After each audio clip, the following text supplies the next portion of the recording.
Baik, kita mulai. Bismillahirrahmanirrahim. Assalamualaikum warahmatullahi wabarakatuh. Waalaikumsalam warahmatullahi Waalaikumsalam warahmatullahi wabarakatuh. wabarakatuh. Waalaikumsalam. Bertemu kembali dengan kelas digital marketing. Dan pada malam ini kita akan masuk ke chapter 5, membahas mengenai display advertising. Basic dari display advertising. Agenda kita pada hari ini adalah overview mengenai display advertising, kemudian the evolution yang terjadi di dalam display advertising, kemudian bagaimana display advertising itu bekerja, apa dan bagaimana AdWords, AdServe, dan Exchange itu bekerja. Kemudian apa yang menjadi digital display options, dan bagaimana kita getting the most out of display advertising. Ada beberapa key terminologi yang akan kita bahas bersama hari ini.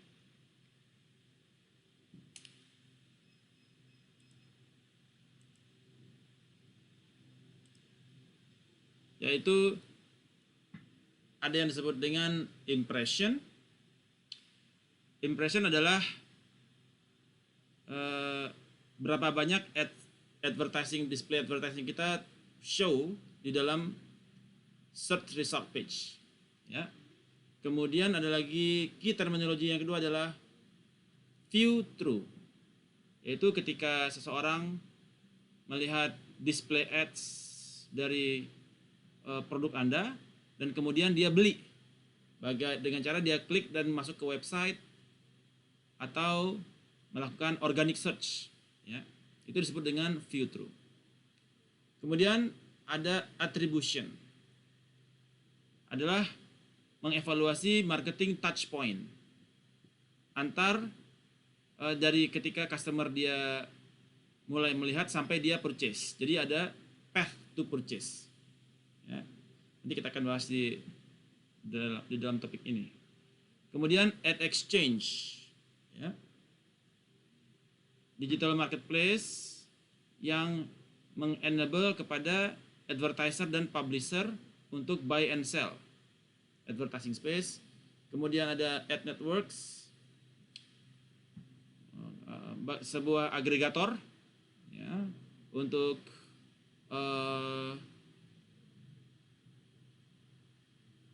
melakukan penjualan terhadap large collection of publisher. Kemudian AIB, yaitu Advertising Business Organization, ya, yang membuat standar. Viewability, yaitu bagaimana display ads Anda itu viewable kepada user. Targeting adalah type of digital marketing dan mentarget potential customer. Kemudian retargeting untuk ngejar-ngejar orang. Bagaimana cara kita ngejar-ngejar orang yang sudah berkunjung ke website kita. Alright, itu key terminologi yang akan menjadi jargon di dalam perkuliahan kita malam ini. So, let's start it. Di dalam digital marketing, targeting is the key to success. Targeting is the key to success. Anda sudah ikut mempelajari Palmatir, ya, terkait all customer differ, ya. Terus setiap orang berbeda dan setiap orang memiliki personanya masing-masing.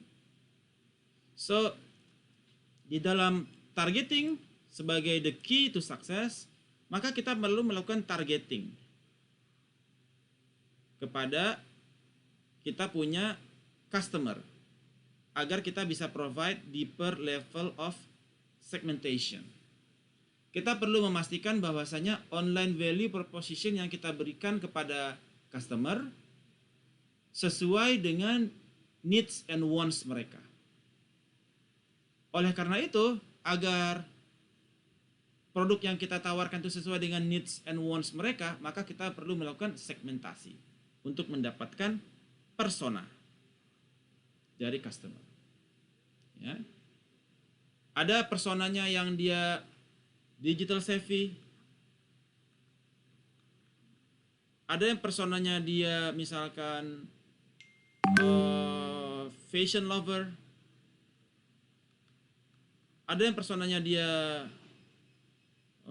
restoran lover. Nah, ketika kita bisa mendapatkan segmentasi dari customer, maka kita bisa melakukan targeting untuk produk yang kita miliki, yang Anda sudah buat di website Anda. Anda sudah membangun website yang menjual produk atau service yang Anda miliki, yang mana itu siapa yang menjadi target, yaitu orang-orang yang memiliki needs and wants kepada produk Anda. Di mana mereka berada? Di mana digital savvy ini berada? Di mana fashion lover ini berada? Bagaimana profil mereka? Di mana mereka bekerja? Apa produk-produk yang mereka sukai? Apa branding yang mereka suka? So, kita membangun persona dari mereka. Ya. Segmentasi atau persona ini mengimprove kepada insights. Jadi, mengimprove insights kita dari research. Ya. Kemudian data quality kita juga harus bisa perbaiki untuk bisa mendapatkan persona. Kemudian kita mengadopsi pattern yang kita dapatkan dari modeling tersebut, dan kita mendapatkan value dari modeling tersebut. Jadi kalau kita modeling di sini kita menggunakan biasanya K-means modeling untuk mendapatkan persona dari class cluster itu tersebut. K-means ini K-means clustering model. Jadi kita ada berapa cluster gitu ya, ada dengan dua variabel X1 dan X2 misalkan. Dari sisi income dan dari sisi pendidikan. Nah, ini ada yang pendidikannya rendah, income-nya rendah. Ada yang pendidikannya tinggi, income-nya tinggi. Ada yang pendidikannya tinggi banget, income-nya sedang. Jadi ada kelompok-kelompok cluster. Nah, Anda mentarget siapa? Apakah yang income-nya tinggi dan pendidikannya tinggi, atau yang income-nya tinggi, pendidikannya rendah? Di sini misalkan, income-nya tinggi, pendidikannya rendah. Apa profil mereka? Pedagang, petani, peladang, ya, petinju, anything. Seperti apa profiling dari mereka? Nah, dengan kita melakukan targeting ini, ya, kita bisa mendapatkan persona mereka terhadap life stage. Apa yang menjadi life stage dari mereka? Oh, ternyata dia just married, new baby born, atau sudah menopause. Jadi ada life stage mereka ada di mana. Kemudian apa yang menjadi interest atau lifestyle dari mereka. Oh, dia home mom, atau road warrior, atau active wannabe. Ada lifestyle yang mereka miliki. Kemudian apa yang menjadi life event trigger dari mereka. Atau apakah mereka baru starting new job, atau lagi job interview, atau others. Jadi segmen persona itu berawal dari behavior, baik secara online maupun offline. Kemudian attitude mereka terhadap kehidupan, keluarga, dan sebagainya. Kemudian apa yang menjadi value mereka, current value, potential value, gitu.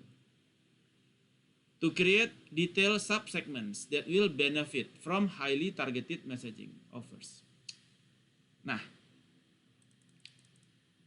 di dalam digital marketing, bagaimana kita mendapatkan data dari customer? Pertanyaannya, gimana caranya kita dapetin data customer? Si ini dia ngapain aja, gitu ya. Nah, salah satu cara menggunakan web scraper. Jadi kalau misalkan kita itu, jadi ada web scraper, jadi ada istilah web scraper di Google. Jadi kita harus mendownload dulu ya web scraper ini di Zoom ya, di Chrome google.com.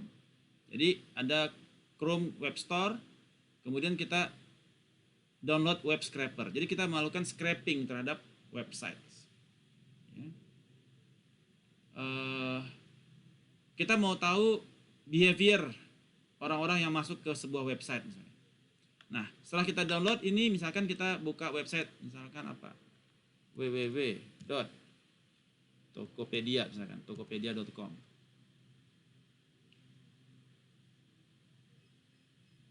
Kita pakai Tokopedia aja ya, karena dia yang paling gampang datanya paling gampang disedot ya. 70 juta data gampang disedot kan. Jadi kalau mau jadi cenderung agak rendah pengamanannya ya. Jadi kita misalkan Tokopedia ada apa misalkan? Ada komentar ya. Komentar. Apa sih menjadi komentar di Tokopedia? Nah, komentar mengenai produk gitu ya. Oh, enggak di sini kah? Di App Store-nya ya. Di App Store Tokopedia. Komentar di mana ya? Nah, jadi kayak di App Store-nya lah ya. Coba Google Apps.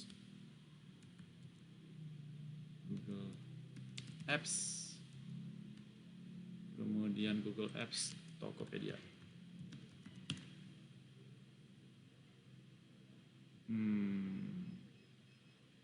Google Apps Tokopedia, Google Apps. Ini kah? Oh, di mana bagian komentar Tokopedia? Sebentar ya. Nah, that's no worries. Jadi konsepnya di dalam web scraper kita tinggal klik kanan, inspect, ya. Kemudian sudah ada web scraper di sini. Nah, jadi nanti tinggal di web scraper kita tinggal kalau ada komentar-komentar dari customer terhadap yang masuk berkunjung ke website, kita bisa melihat profiling dari mereka, ya. Tinggal create sitemap, kemudian setname-nya misalkan komentar untuk Tokopedia misalkan. Kemudian URL-nya start URL, create sitemap, ya.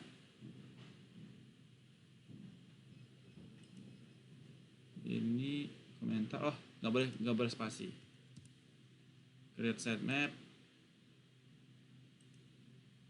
Sitemap with this is already exist. Komentar Tokped. Nah, itu kita bisa add data berdasarkan selektor kita, kemudian teksnya menggunakan Elementornya kah, kemudian dia multiple element preview, kita bisa download semua data ini, kemudian kita attributes name error di sini elemen nggak bisa, dia ganti ke teks aja. Oke. Kemudian save selector, sitemap ID. Oke, sitemap ID misalkan komentar.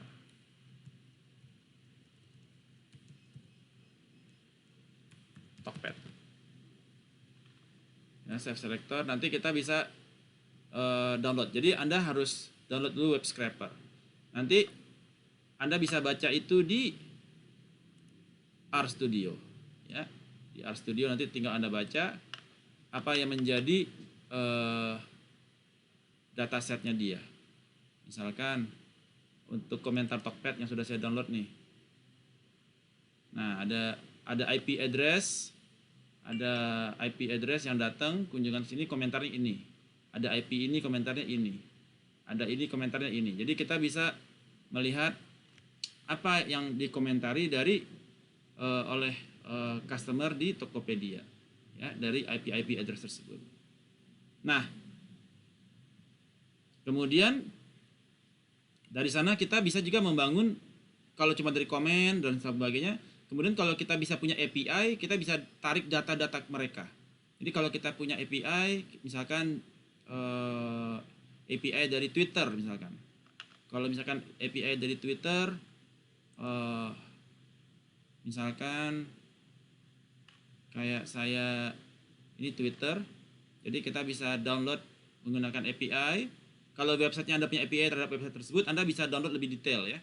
Anda bisa menaruh lebih detail. Oke. Kemudian bisa misalkan Anda bisa download datanya.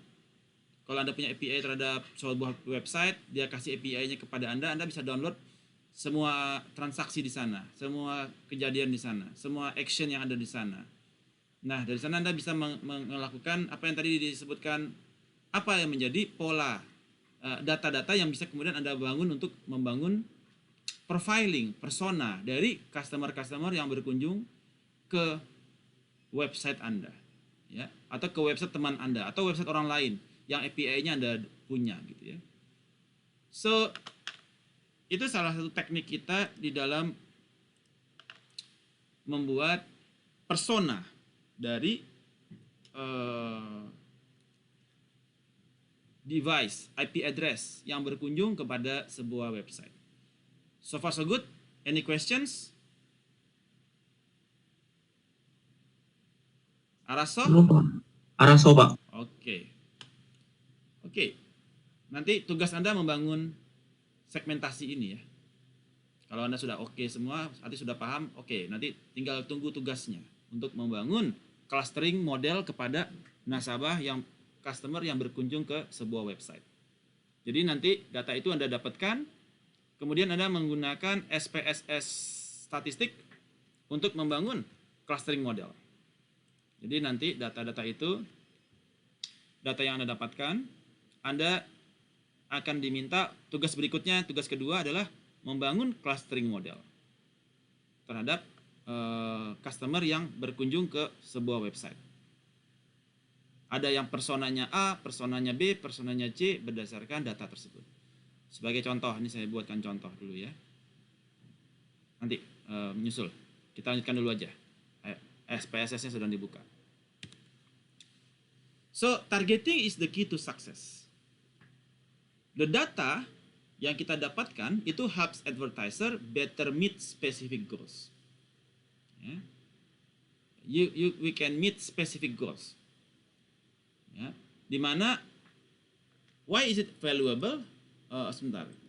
Dimana data itu ada beberapa kategori, yaitu konteks, behavior, dan personal identity. Kita mulai dari personal identity. Dengan data yang kita sedot dari website, ya, yang data yang kita sedot, kita bisa melakukan identifikasi or physiographic segmentation, ya, berdasarkan demografinya, kira-kira usia berapa, ya, tanggal lahir berapa. Kadang-kadang mereka itu kan ketika masuk suruh mengisi data kan, demografi usia berapa, tanggal lahir berapa, dan lain sebagainya, demografinya, bekerjanya di bidang apa. Dan data-data itu kalau kita punya API kita bisa dapatkan datanya, ya. Kemudian secara behavior kita juga bisa melihat apa yang menjadi behavior mereka. Seperti apa yang menjadi purchase mereka. Apa mereka belanja di kategori apa? Belanja di kategori fashion, di kategori, kalau di Tokopedia ada yang belanja di fashion, ada yang belanja di belanja di elektronik, belanja di bla bla bla gitu ya. Nah, jadi kita bisa melihat apa yang menjadi preference mereka. Oh, ini fashion lover. Oh, ini digital savvy. Oh, ini restoran lover. Dan kemudian konteks, ya, secara geografi, misalkan mereka berada di mana, di wilayah geografi mana, Indonesia mana, barat, timur, atau selatan gitu ya. So, ini provide insights on the setting on a customer views, ya. Nah, jadi kita bisa target customer kita di Sumatera ternyata banyak. Target customer kita di Irian Jaya ternyata banyak. Ya, karena kita ada data terhadap geografinya. Atau mereka belanja di hari pagi atau sore. Nah, jadi kita bisa melihat, oh ini yang belanjanya sore, yang belanjanya pagi. Kemudian apa yang mereka lihat? Kontekstualnya, apa konten yang mereka lihat? Nah, itu semua kita download bisa menggunakan web scraper ya, dengan menggunakan web scraper. Nanti saya akan sampai detailkan. Dan kemudian data tersebut kita masukkan kepada Excel sheet kita dan kita jalankan menggunakan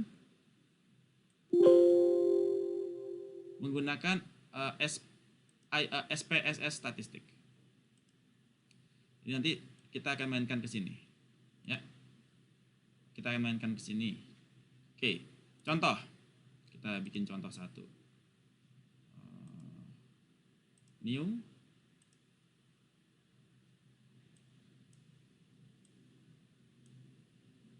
Excel saya kelihatan?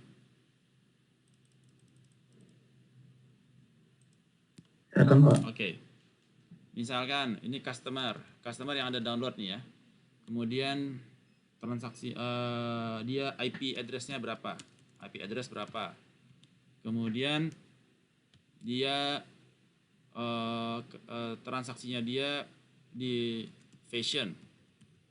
Kemudian ada berapa kategori sih di Tokopedia? Ada fashion, ada elektronik, apalagi tuh? Ada coba kita lihat, intip dulu Tokopedia-nya.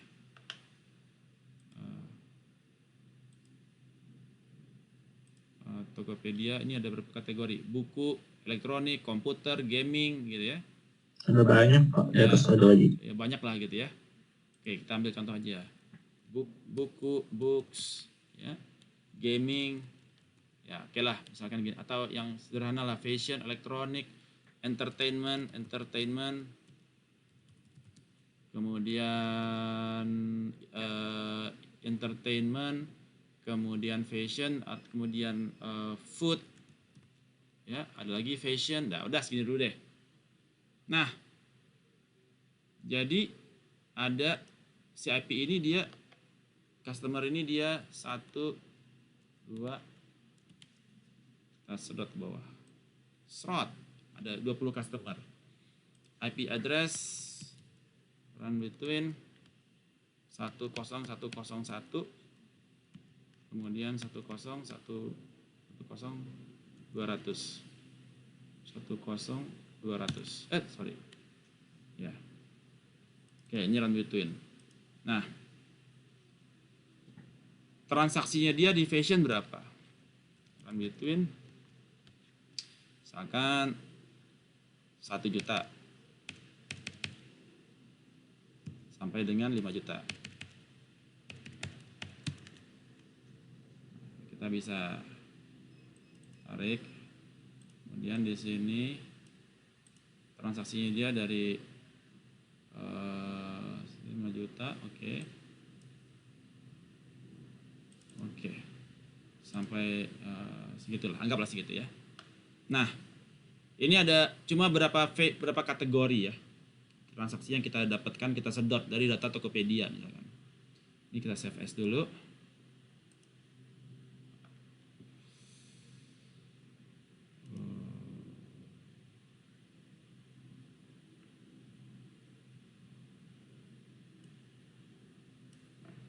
Kemudian sebentar ya.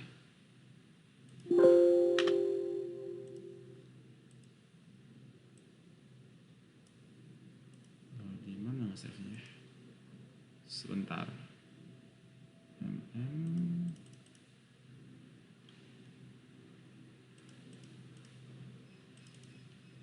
Coba mate. Business research. Kita sekarang marketing ya. Oke, marketing. Digital marketing. Oke. Clustering. 1. Oke. Jadi kita sudah save as filenya. Clustering 1, save as CSV file.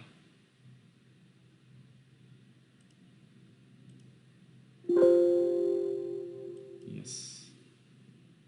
Oke, yes.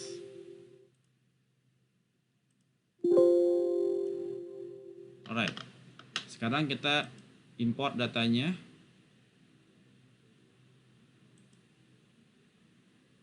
Open data terhadap terhadap data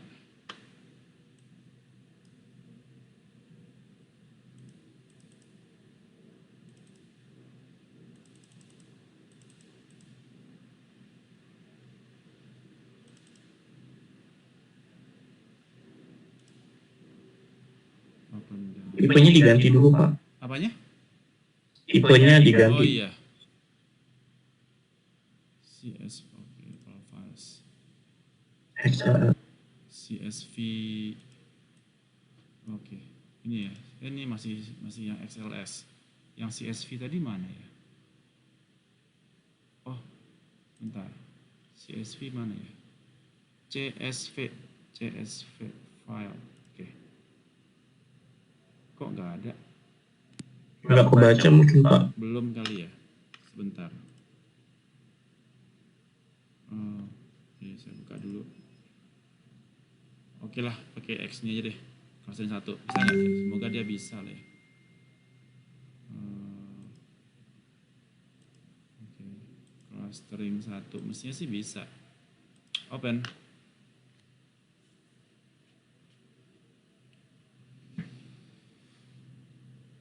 Oke.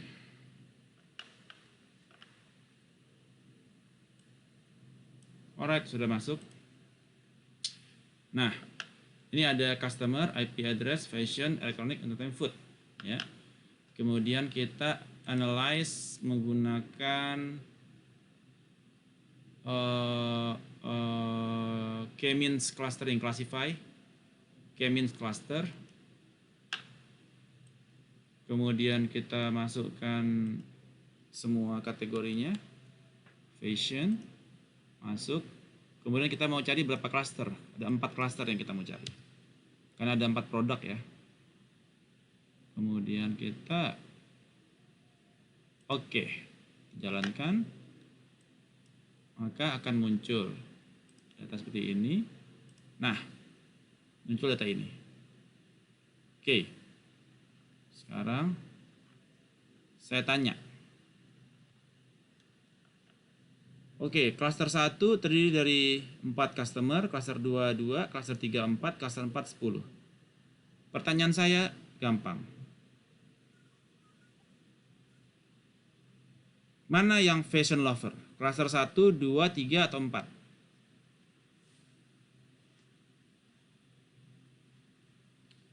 Siapa yang bisa jawab? Mana yang fashion lover? Cluster 1, 2, 3 atau 4? Cluster 4 bukan, Pak? Salah. Yang kedua, Pak. Ya, betul. Siapa yang jawab? Widya, Pak. Wow, luar biasa Mbak Widya. Oke, Widya Handayani. Oke, good. Kemudian yang electronic lover siapa ya? Yang ketiga, Pak. Good. Entertainment lover? Yang ketiga juga. Good. Food lover? Yang keempat. Yang Kedua, sorry. kedua. Jadi berdasarkan transaksinya, rata-rata transaksinya yang tertinggi ya. Iya, Pak. Ya, Dari file-nya. Jadi berdasarkan rata-rata transaksi yang tertinggi. So, jadi kita bisa mendapatkan profiling dari cluster tersebut. Oke, ternyata yang fashion lover di cluster 3 yaitu ada 4 orang. IP address-nya mana aja? Ketahuan nanti. IP ini ternyata adalah si fashion lover. Jadi nanti ketika berikutnya akan retargeting, kita akan kejar ini orang untuk produk fashion. Terus yang electronic lover itu adalah yang di 3, jumlahnya 4 juga. Jadi cluster 3 itu bisa ada banyak orang ya. Bisa pakai pen ya nih? Oh, nggak bisa ditulis ya. Jadi cluster 3 itu ternyata ada dua persona yang mereka miliki. Cluster 3 itu ada 4 orang, cluster kemudian yang entertainment cluster 3 juga. Cluster 3. Waduh. Iya. Yang food cluster 4, cluster 2. Nah, cluster 2. Jadi ada 2 kelas, ada 4 cluster ya, tapi yang dominan adalah yang cluster 3 dan cluster 2 untuk yang food. Nah, sehingga kita bisa mendapatkan persona dari mereka. Ya, persona berdasarkan behavior mereka. Ya, dari purchasing mereka. Oh, inilah yang food lover. Oh, inilah yang fashion lover. Jadi, targeting is the key to success. Dengan cara kita melakukan segmentasi menggunakan clustering model untuk mendapatkan persona dari customer.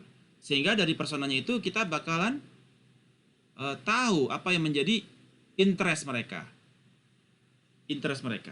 Jadi ketika Anda menawarkan produk, ya sesuaikan dong sama interestnya gue, kata dia. Yang gue kan interestnya food. Nah, begitu Anda dapetin mereka food lover, Anda kejar tuh. Ya, Anda kejar untuk produk food. Ini yang Anda kejar produk fashion. Ini yang disebut dengan targeting is the key to success. Araso? Pak. Oke. Nanti tugasnya Anda membuat segmentasi seperti itu ya, menggunakan teknik yang tadi saya gunakan. Kemudian the targeting is the key to success. Jadi ketika kita sudah mendapatkan targeting, maka implikasinya adalah konversi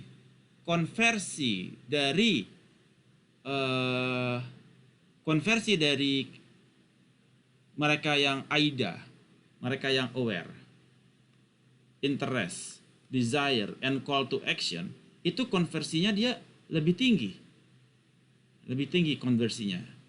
Dari aware ke interest, interest ke desire, desire ke call to action. Sehingga dengan semakin tingginya, maka akan meningkatkan revenue, ya, potensi kepada revenue kepada provider, ya, kepada Anda sebagai product owner. Jadi semakin mengurangi resiko terhadap biaya tinggi karena Anda sudah segmennya udah benar, menawarkan kepada yang needs and wants-nya sesuai dengan produk yang Anda miliki. Jadi value proposition yang Anda tawarkan sesuai dengan needs and wants mereka.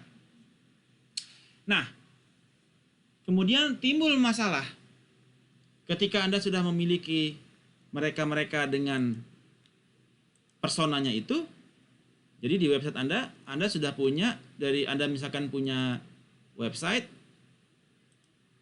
Anda punya website ini misalkan. Kemudian Anda sudah punya web scraper di situ. Anda sudah web scraper data-datanya, terus Anda sudah bikin personanya, Anda sudah tahu nih behavior mereka. Anda punya daftar orang yang cocok buat fashion, daftar orang yang cocok buat ini kan. Sehingga kemudian Anda ketika mereka kunjungan ke lain-lain tempat, misalkan mereka kunjungan ke Tokopedia. Nah, mereka kunjungan ke Traveloka misalkan. Jadi mereka ada kunjungan ke tempat Anda, terus mereka lihat produk baju, terus mereka kunjungan ke Traveloka. Di Traveloka, display advertising yang di Traveloka bisa Anda set up untuk orang tersebut. Jadi Anda tawarkan kepada fashion lagi yang Anda miliki.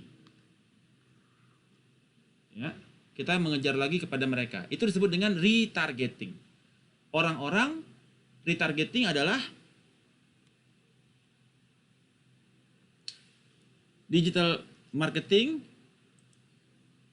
that targets potential customer based on retargeting adalah a practice of targeting your website visitor. Jadi website Anda personanya udah dapat ya. Dan ketika mereka ada di website lain, on the other website other than you, maka Anda tawari lagi.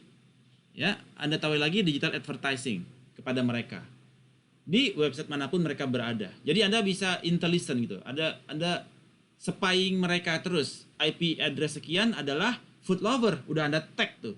Begitu mereka ke Traveloka, Anda tawarin lagi. Begitu ke Tokopedia, Anda tawarin lagi. Begitu kemana-mana, Anda tawarin produk yang sama. Ya, sampai mereka beli, baru Anda berhenti. So, itu yang menjadi retargeting. Any questions? Araso? Pak, Oke. Pak Tony, Pak. Ya, Tony, silakan. itu tadi kan kita bisa identify dari IP address-nya kan Pak. Ya. Lalu kan sementara kan kita IP address-nya bisa nggak dedicated kan Pak. Tergantung karena kita misalkan pakai wifi kan. Ketahuan Pak, KTP Anda ketika berkunjung ke sebuah website adalah IP Anda Pak. Kecuali Anda pakai VPN ya. Iya. Kalau Anda pakai handphone, pakai laptop, itu ketahuan Pak.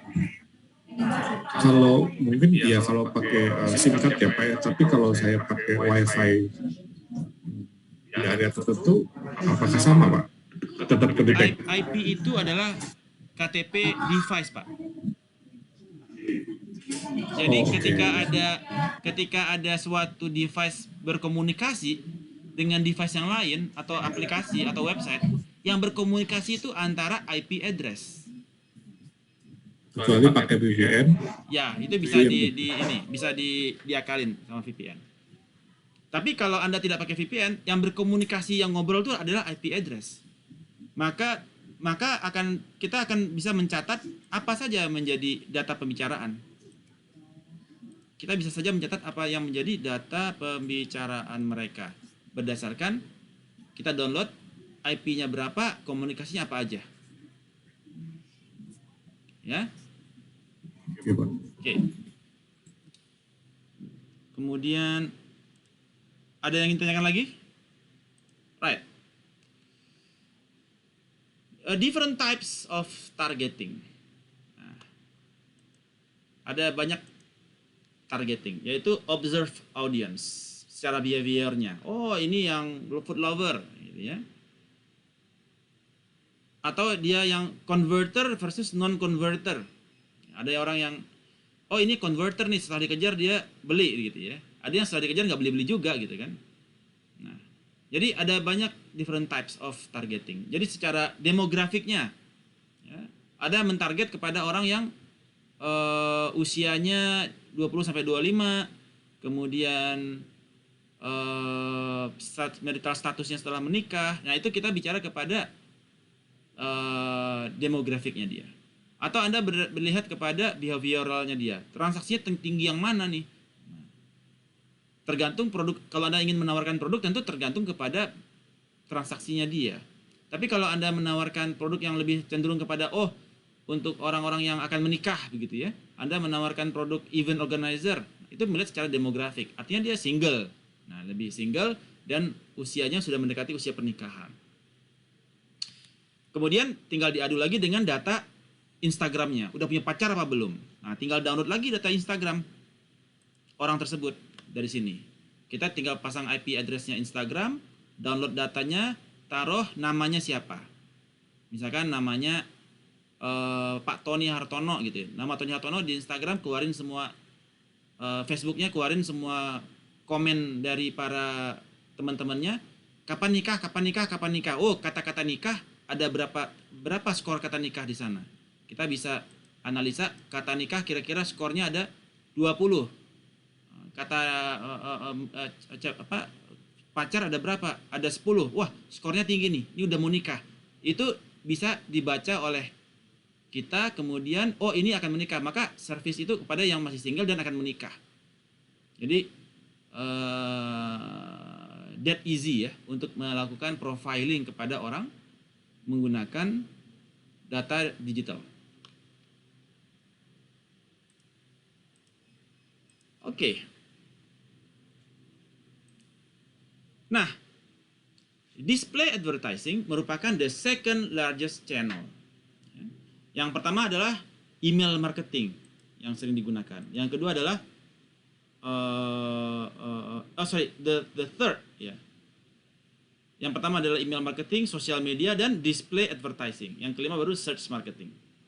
Display advertising menjadi peringkat ketiga volume transaksinya. Dan market sizing by formatnya dia bisa seperti search dengan menggunakan search engine, bisa menggunakan mobile, banner, video maupun others. Ya.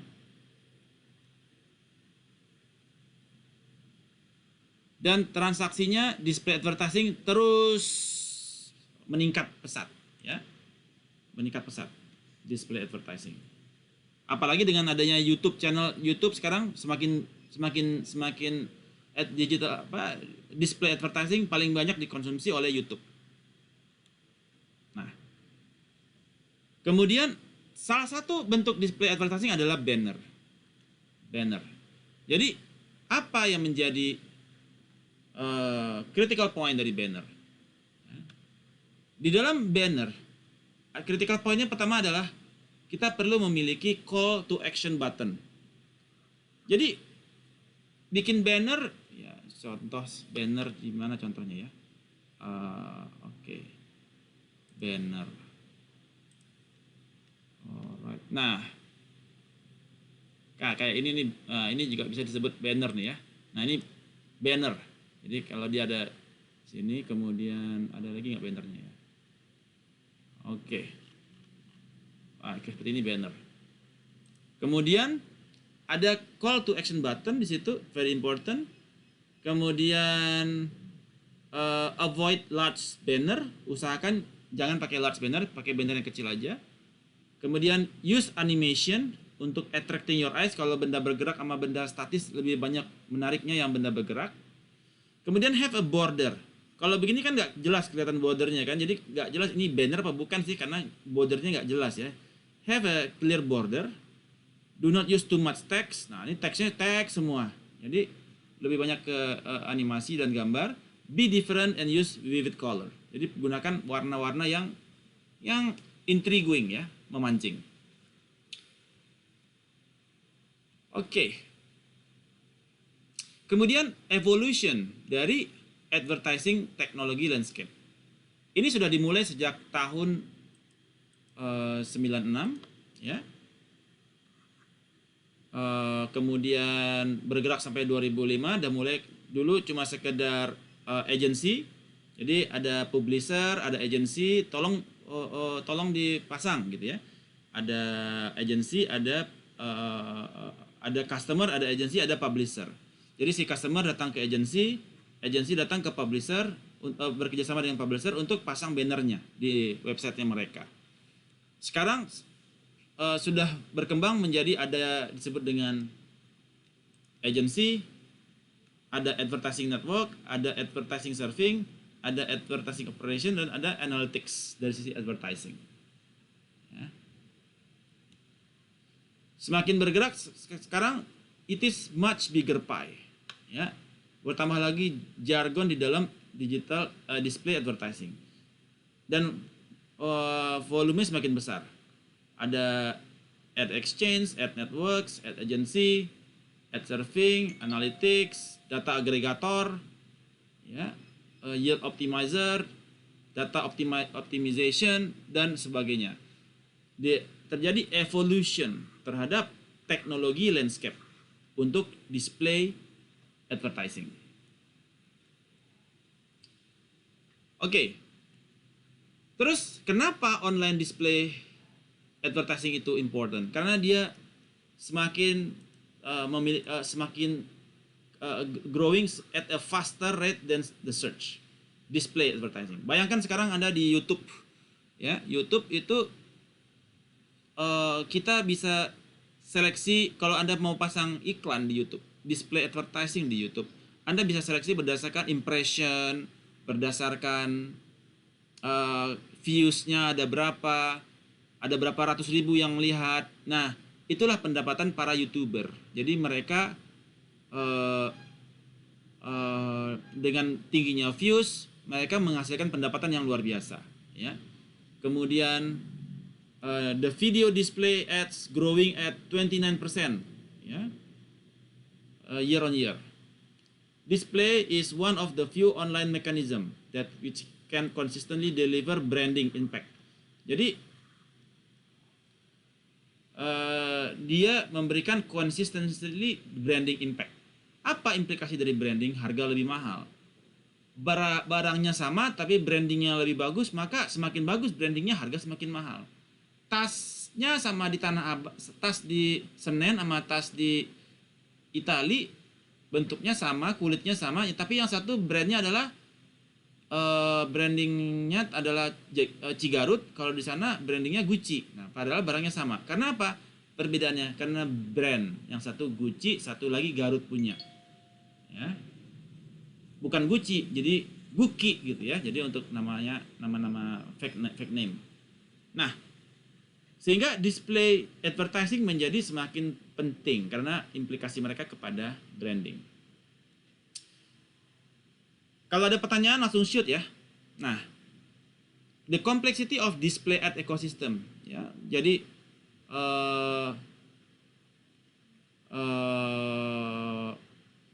kita sekarang mata kita setiap hari melihat kepada display ads. Anda ngelihat YouTube tiap sebentar ads kan? 5 detik Anda skip, 5 detik skip.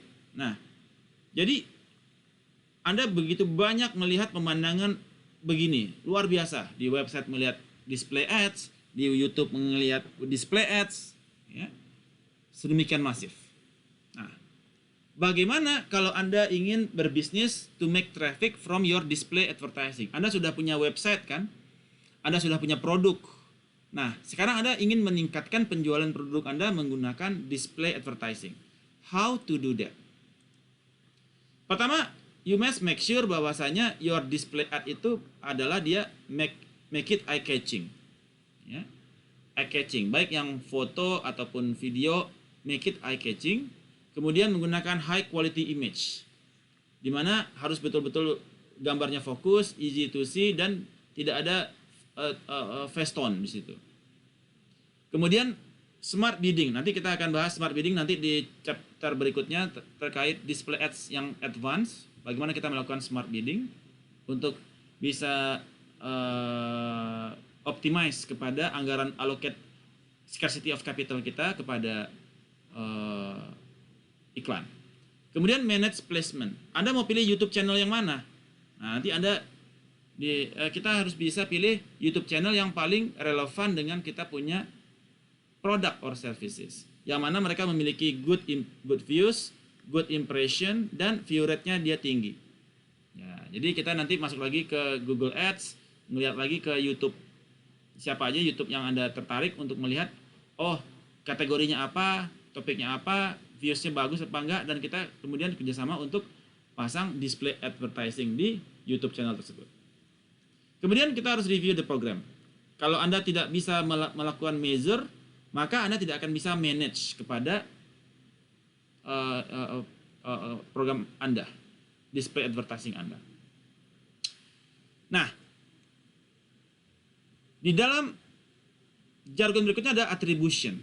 Jadi attribution itu adalah the path yang kita lalui dari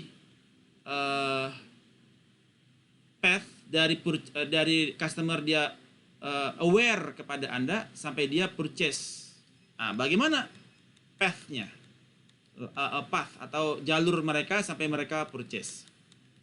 Jadi ada yang mulai dari display kelihatan, kemudian berinteraksi, kemudian masuk ke website agregator, yang dari agregator itu diarahkan ke search-nya, dan lalu Anda convert.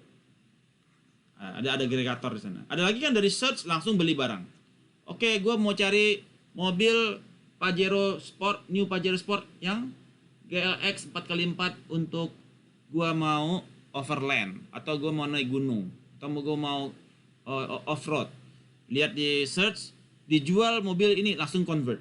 Dari situ langsung convert juga bisa. Atau search dulu, dia display dulu, baru dia convert. Jadi ada journey attribution dari yang mengkontribusi kepada path dari kita aware sampai dengan kita convert. So far so good. Udah pada tidur belum ini? Suaranya nggak kedengeran ya? Sama. Oke, kapish? Oke.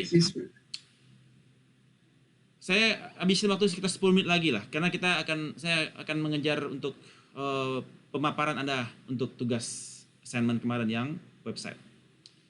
Kemudian display measure funnel. Ada measure funnel di sini. Jadi mulai dari dia ads itu dia masuk ke page, kemudian ads-nya itu dia dilihat, kemudian visible, kemudian ads itu dilihat, dan kemudian user pay attention kepada Anda punya ads. Ya, ada funnel di sini. Di sini ada in views, impression, berapa orang yang melihat Anda punya ads, kemudian mereka berapa menit mereka melihat Anda punya ads, 1, 2, 3, 4, 5 skip gitu ya. Itu ada 5 detik doang. Atau yang mereka mulai berinteraksi. Ya, dia klik ads-nya, dia lihat, kemudian dia nanya-nanya segala macam, dan berapa interaction time-nya dia. Average length of time the ad is interacted with the user. Semakin tinggi dia interaction time-nya, semakin besar probability-nya dia untuk call to action, untuk beli produk tersebut. Nah, ad standard, ya, ada yang disebut dengan Interactive Advertising Bureau, yang itu dia membuat technical standard dan best practice terhadap digital marketing, ya, digital marketing industry, di mana mereka membuat standar untuk selling, delivering, optimizing, marketing campaign, dan lain sebagainya. Disebut dengan Interactive Advertising Bureau. Ini adalah salah satu standar yang mereka buat, ya. Ada digital display option, ya. Nah, kemudian Interactive apa tadi kepanjangannya, Interactive Advertising Bureau ini juga mengatur mengenai standar portofolio, ya. Bagaimana membangun native art, native ads misalnya, ya. Bagaimana mereka membangun ketentuan terhadap native ads seperti apa. Ada native ads itu adalah kayak blogs, tapi kesannya blogs, padahal dia sebetulnya adalah jualan, ya. Jadi kesannya natif, ya, seperti nggak terlihat, nggak kentara bahwasanya itu dia selling gitu ya. Itu disebut dengan native ads. Ada lagi new media ads, yang rich media, ya. Ada rich media juga diatur oleh Interactive Advertising Bureau. Nah, kemudian apa yang disebut dengan ad exchange? Jadi di sini lebih dekat detailnya. Jadi ad exchange itu dulu dia itu konsepnya adalah, pertama dia adalah sebagai dulu dia ada advertiser, ya. Ada advertiser dan di sini ada publisher. Dulu pertama-tama hanya advertiser dan publisher yang saling connect gitu ya. Oke, saya mau pasang iklan nih di publisher Anda, di Anda punya website. Nah, ini ada publisher, ini adalah para websites yang jumlahnya 3 juta website barangkali di seluruh dunia. Nah, advertiser ini dia memilih website atau yang mana yang para mereka punya klien itu mau pasang di situ. Nah, kemudian muncullah ada yang disebut dengan ad networks. Nah, ad networks ini dia mengagregat dari publisher ini. Oke, saya untuk pendidikan ada beberapa publisher nih yang saya kerjasama khusus kategori pendidikan misalkan. Ada lagi ad networks yang khusus kategori misalkan marketplace. Ada lagi khusus yang agregat, yang khusus yang secara niche, ya, niche market, ya.